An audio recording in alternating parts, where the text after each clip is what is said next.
Very good morning, students. Earlier we have discussed the classification of sectors on the basis of nature of work being performed. Now, in today's lecture, we will discuss the classification of sector on the basis of working condition of a worker.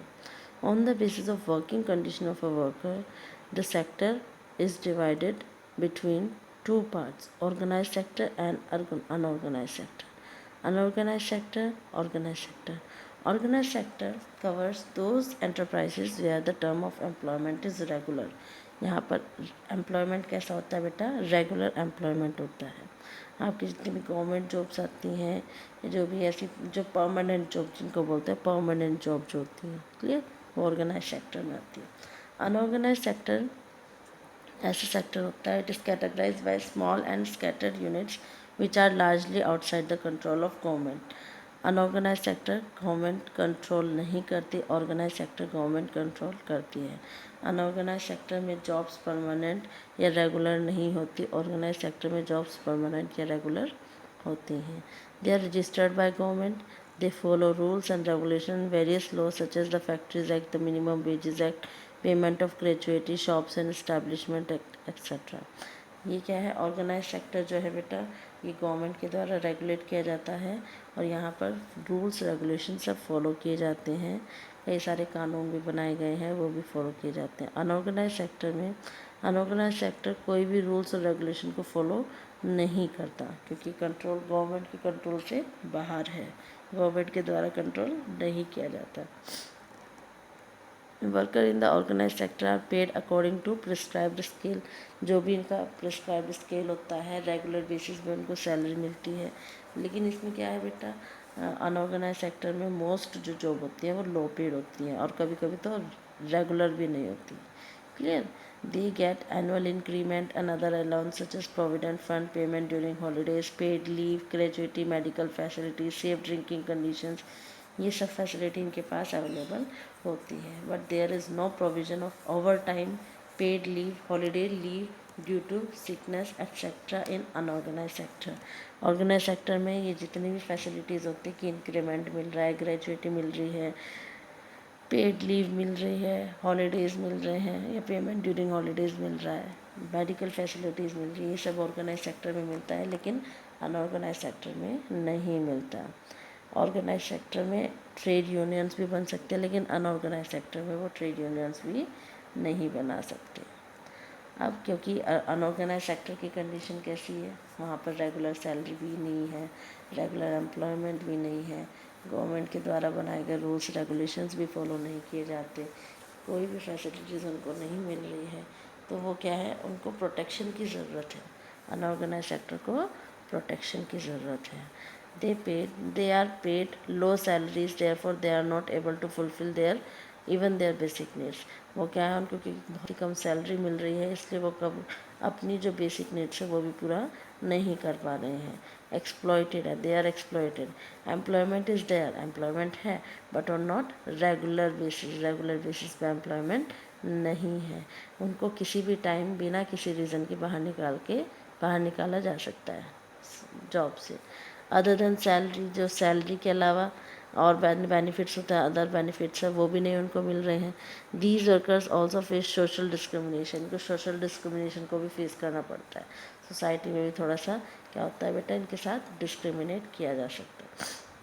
Protection और support to the unorganise sector is बहुत necessary for economic and social development. जो हम protection देंगे या social protection जो दी जाती है या फिर सपोर्ट जो देना चाहिए अनऑर्गेनाइज सेक्टर को, वो हमारे इकोनॉमिक और सोशल दोनों डेवलपमेंट के लिए बहुत ज़रूरी है. Clear. Now classification of sector on the basis of ownership. Ownership के बेसिस पर क्लासिफिकेशन सेक्टर्स कितने पार्ट में डिवाइडेड हैं.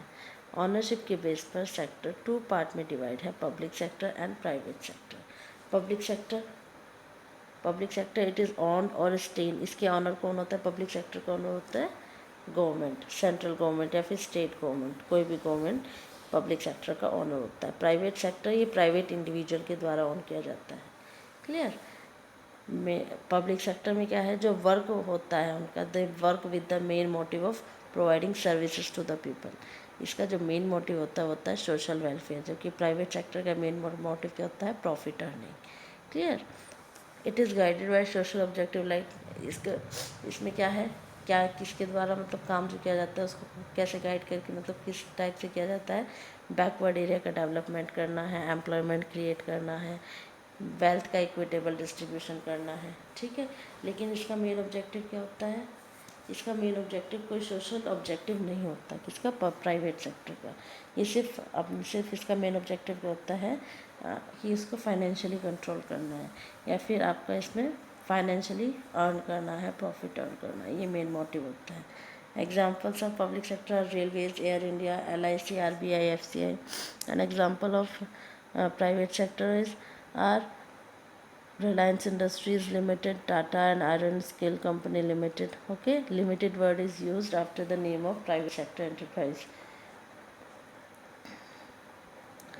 फर्स्ट देखो पब्लिक सेक्टर में क्या क्या है, ये गवर्नमेंट के द्वारा ऑर्गेनाइज किया जा रहा है, प्रोवाइड फैसिलिटीज़ मिलती है, जैसे fix employment, fix working hours. ठीक है, मेन एम क्या है यहाँ पर, पब्लिक वेलफेयर को प्रोवाइड करना। बहुत ही रिलैक्स एटमॉस्फेयर है, ज़्यादा वर्कलोड नहीं है, एक टाइम पीरियड होता है, जैसे यह है ओवर टाइम नहीं करना है, कुछ नहीं करना है। ठीक है, example Indian railways, hospital, libraries, parks etcetera. और प्राइवेट सेक्टर में क्या है, प्राइवेट इंडिविजुअल के द्वारा ऑर्गेनाइज किया जा रहा है।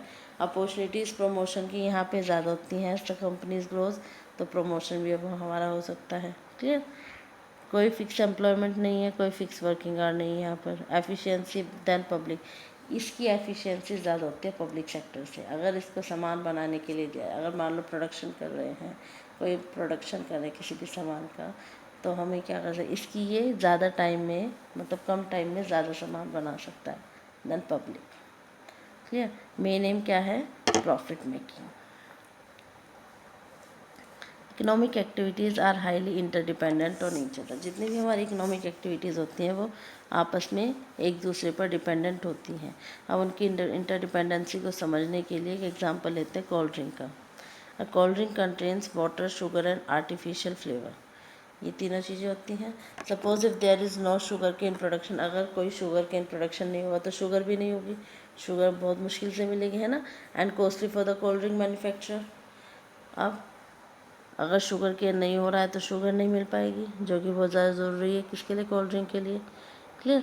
Suppose if now to transport sugar cane to sugar mills and sugar to the cold drink plant needs the services of transport. और अगर हम बात करें कि शुगर केन को शुगर मिल्स में पहुंचाना, फिर शुगर को कोल्ड ड्रिंक के पास पहुंचाना, कोल्ड ड्रिंक प्लांट के पास पहुंचाना, तो उसके लिए किसकी ज़रूरत है, ट्रांसपोर्टर की ज़रूरत है।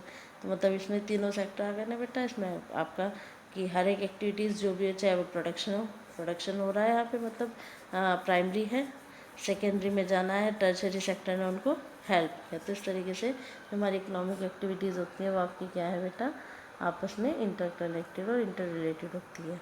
अ पर्सन और group of person is required to maintain and monitor all these movement of goods from farm to factory to shop in different locations. That is where role of administrative staffs come. अब एक person और एक group of person की ज़रूरत होती है जिससे कि ये सभी एक्टिविटीज़ जो हो रही हैं, जो मूवमेंट हो रहे हैं गुड्स एक फार्म से दूसरी फैक्ट्री तक या शॉप तक, इनको मैनेज कर सकें। क्लियर। ही ऑल्सो नीड्स, उसको फर्टिलाइज, अब अगर मान लो he also needs fertilisers and seeds which is processed in some factory. अब वो जो है जो शुगर केन बना रहा है उसको फर्टिलाइज़र सीड की भी ज़रूरत पड़ेगी, कहाँ पे है, जो जो आपका सम फैक्ट्री किसी भी फैक्ट्री में बनता है, तो उसको क्या है, उसको भी पहुंचाने का काम कौन करेगा, ट्रांसपोर्टेशन के द्वारा किया जाएगा। To top it at all every step these activities are required to proper monetary and banking system. और इन सभी एक्टिविटीज़ को आराम से होने के लिए हर एक चीज़ के, अब हर एक लेवल पे क्या है, बैंकिंग सिस्टम की रिक्वायरमेंट भी है, प्रॉपर मॉनेटरी और बैंकिंग सिस्टम भी होना चाहिए। Clear. So how these all activities or these all economic activities which is performed in our around us are interconnected with each other. आप अपने ही खुद का भी कोई एग्जांपल इमेजिन कर सकते हैं। क्लियर कि हमें सभी एक्टिविटीज़ आपस में क्या